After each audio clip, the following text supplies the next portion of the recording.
Hi, welcome to Books and Bocadillos. My name is Maria Andrea, and I am doing a weekly wrap up. So I am trying this out.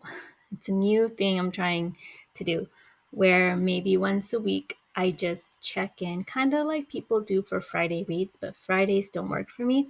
So at the end of the week, I'll just do a check in video and let you know a bit about what's going on. And just know that I am a slow reader. I may be reading the same things, but I'll still do a check in and in hopes that it doesn't feel so redundant and overwhelming to do like an end of the month one. But we'll try this out and see how it goes. If it does start to get redundant, then I may not do it weekly. I might just do it as I have things to share. So you might see this once a week, or you might see this maybe a couple times a month, or maybe once a month, just depending on what I'm up to. So I have like an outline of the things that I'm going to talk about. So I'm looking down at my notes. So highlights for the week of April 29th to today, May the 5th. So my last day of the poetry readathon was on Tuesday, 4:30, and I uploaded my my last video number 9, and that was for the free space, and I did a like creative journaling activity, and that's it. That was the poetry readathon. I really enjoyed it. It was hosted by Charles Heathcote and Charlie at Charlie Book Reads. For a low, I have a highlight and a low. So the highlight was a poetry readathon. A low was I read this book for book club. It's called How to Be Eaten. It's written by Maria Adelmann, and it was such a disappointment. I hate saying that because I really wanted to love it, and I didn't. I'm going to leave it at that because we haven't met for book club, and my star ratings might change depending on how I process it in front of people. But yeah, I didn't love it.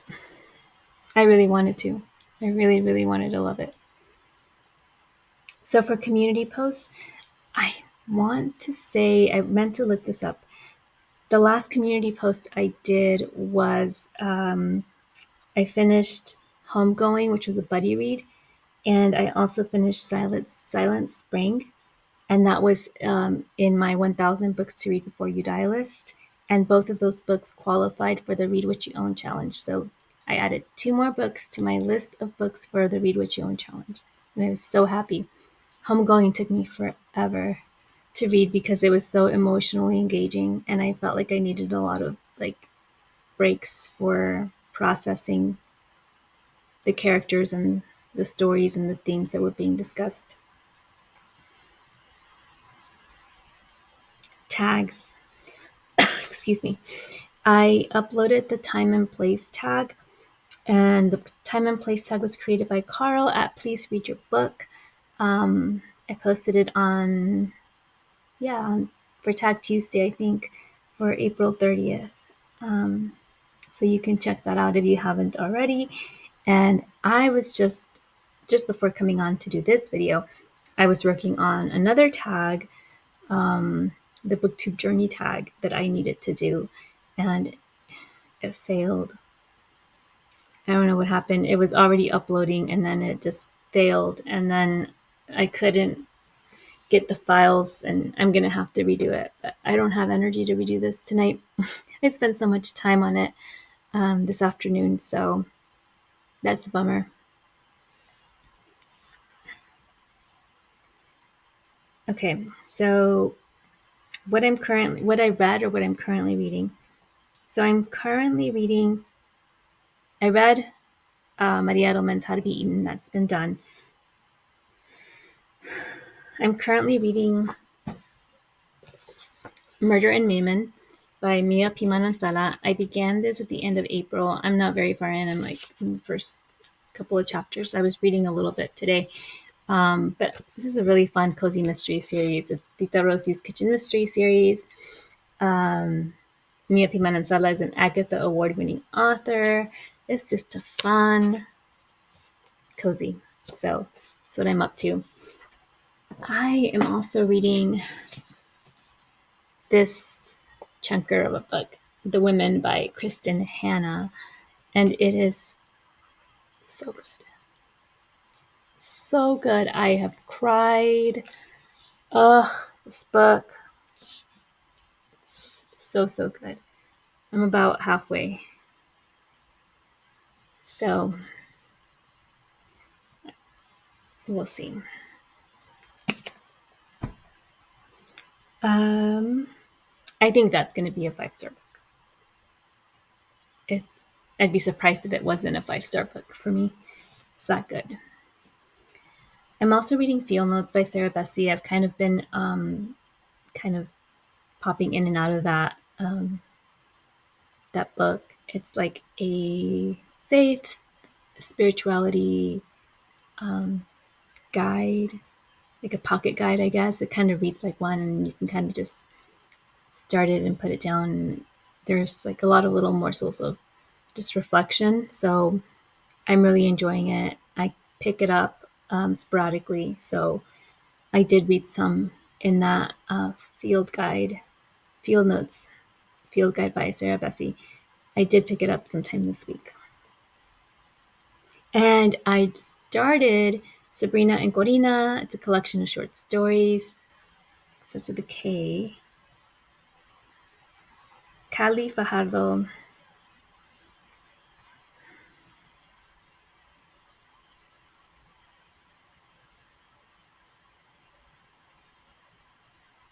Cali Fajardo-Anstine.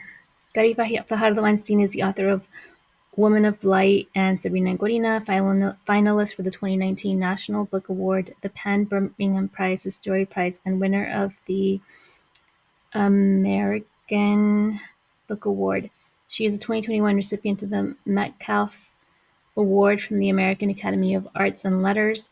Her work has been honored with the Denver Mayor's Award for Global Impact in the Arts and the Mountains and Plains Independent Booksellers Association Reading the West Award. She has written for the New York Times, Harper's Bazaar, Elle, The American Scholar, Boston Review, and elsewhere, and has received fellowships from McDowell, Yaddo, Hedgebrook, and Tin House. So she is from Colorado, and I just started her collection, and this is for one of the prompts for my birthday bingo TBR, which I'll talk about in a little bit. Books I've DNF'd, none. I haven't DNF'd any. I should have DNF'd How to Be Eaten. Community connection. So this is just to like shout out any fun community connections happening through my channel, and the connection I wanna share today is with Pat from Book Chat with Pat. So she and I have been corresponding because of the poetry readathon. We've been watching each other's poetry readings, and she watched my tag video, the time and place tag, and she messaged me, or she commented on my tag and video and said, is there any way that I can send you a link to this article that I think you would enjoy? So I shared my Voxer account with her.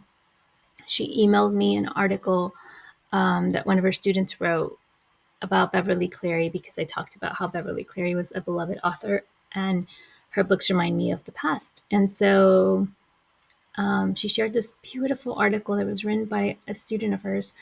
It was gorgeous. It's so good. I read it this morning. She sent it to me earlier in the week, but I hadn't had a chance to read it till this morning. I messaged her back and really appreciated her reaching out and sending that to me. I really needed to read that. It was really validating, and it really put words to why I loved Beverly Cleary's books as a child. If I can, I'll see if I can link it in the description box, because I think if you love Beverly Cleary, it's a really great article to read. And then This is the first time I'm doing this, so bear with me. I'm trying to gather my thoughts here. Okay, so podcasts. I started listening to this podcast, or I discovered this podcast this week, and I want to talk about it because it's so good. It's called Away with Words. The subheading is Language, Linguistics, and Callers from All Over. It is hosted by Martha Barnette and Grant Barrett, and it's produced by Stefanie Levine. And this is such a great podcast. They explain the origins of phrases, colloquialisms. People call in, they have questions. They would say, like, my grandfather used to say this all the time. Where does this come from? Or I hear this phrase and I don't understand what the meaning of it is. So they unpack like linguistics and history and how language has evolved or how sayings have been passed on over time. And it's just super interesting. I love hearing the callers calling in with all these questions, just trying to understand their history, their family history with language and phrases. And it's really neat. It's really, really interesting. So I definitely recommend the podcast Away with Words.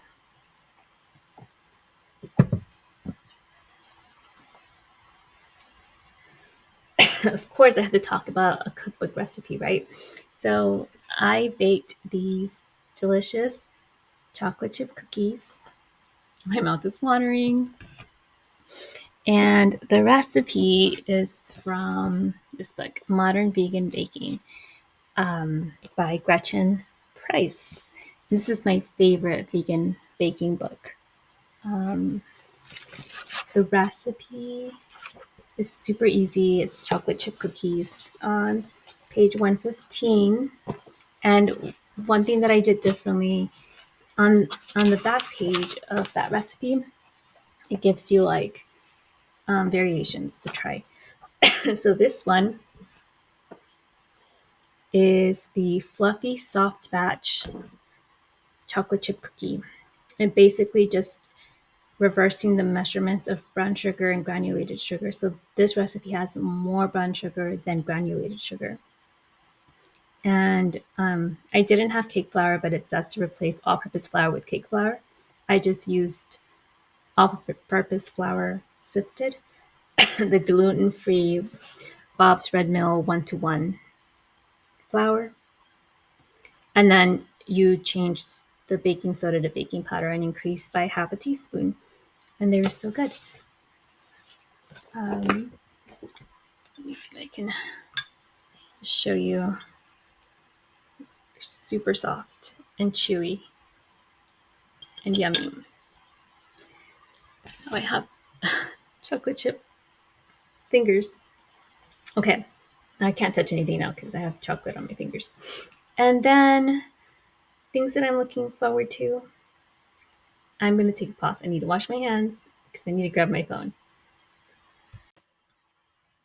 Okay, the last thing I want to share is things I'm looking forward to. So May is my birthday month. I am looking forward to my birthday bingo TBR, and I have it right here on my Notion app.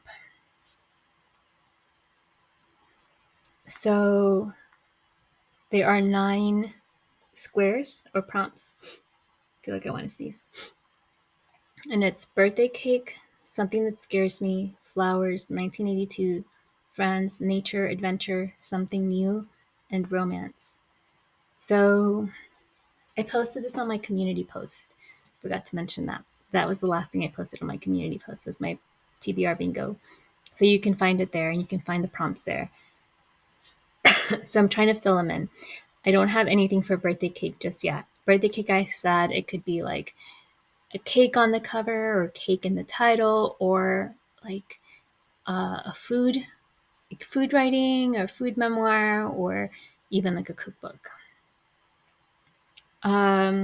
Something that scares me. This is as like a horror mayhem prompt because I do want to participate in horror mayhem. So for this one, I was waiting to see what I was going to read. haven't yet decided. I have some options, but I will let you know once I decide. And then the third one is flowers, and this one I said it could be like flowers on the cover, or maybe something like poetry, something poetic, something like inspiring. But I ended up going with flowers on the cover, and I chose Sabrina and Corina, the short stories that I started reading today. And so far, I really enjoyed them. I've read one complete story, and I'm on the second story, like halfway through. I'm really, really enjoying them. The second story is the titular story, Sabrina and Corina. And then the third prompt, or the fourth prompt, is 1982. So either a book published in 1982 or set in 1982. And I went with the setting being 1982, and I chose The Sundown Motel by Simone St. James. That one's been on my TBR for a really long time, and I thought this is perfect timing. Friends. This one could be like Friends is at the center of like the story, but I also think it could be like a buddy read. Nature writing. So Friends and Nature, I'm still waiting to fill in. I'm not quite sure. I have ideas, but I'm just kind of waiting for things to settle a bit. For adventure and an adventure story, I'm also trying to think of books that I already own for the Read What You Own challenge. So that's being factored into my decision making. And for adventure, I ended up choosing The Wager by David Grann because I have it and it would count towards the Read What You Own challenge. Something new. This is something that either is like a new purchase, or a new like book recommendation. I'm probably going to do my pre-order. So I had pre-ordered a book that was talked about on the Book Riot podcast, and Vanessa, I think, shared about it. It's called Oye, and it is due to come out on my birthday. So I pre-ordered it because I really wanted to read it, of course, but also because it was coming out on my birthday. So I felt like it would be perfect birthday present. So the author is Melissa Mogollon. I'm really excited for it to come out. It's a coming-of-age comedy, a telenovela-worthy drama, a moving family saga, all in a phone call you won't want to hang up on. That's from the Amazon book description. So I'm going to leave it at that. I'm really excited for it.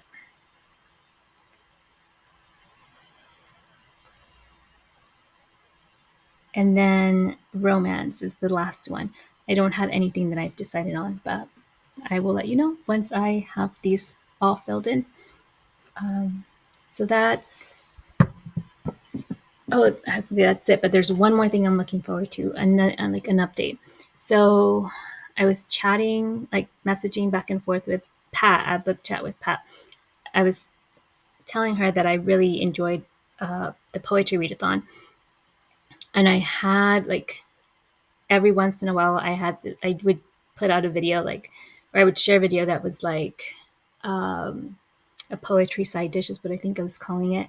And it was whenever a poem intersected with the prose I was reading, and I would share a poem that was connected to a book that I had been reading. And it doesn't happen as often that my poetry reading connects with the prose. So it's not often that I get to talk about poems on my channel. And I really enjoyed talking about poems on my channel. So I asked Pat if I could please join her. Pat has this like ongoing series for Poetry Thursdays, and I asked if I could join in on the Poetry Thursday schedule or like video making. And she was so gracious and kind, and was like very welcoming, and invited me to go ahead and join. Apparently it's been something that's been happening prior to her even starting, but she's kind of started, and then other people have also kind of jumped in and joined the Poetry Thursday series. So I'm looking forward to hopefully re-engaging with poetry and doing the Poetry Thursday series with Pat and others here on Booktube. So that's all that I have to share for my weekly wrap up. How was it? Did you enjoy anything that I shared today? Let me know. I don't know if I'm going to continue this, but I'm going to try as a way to stay connected and let you know what I'm reading. Thanks so much for watching. Hasta la próxima.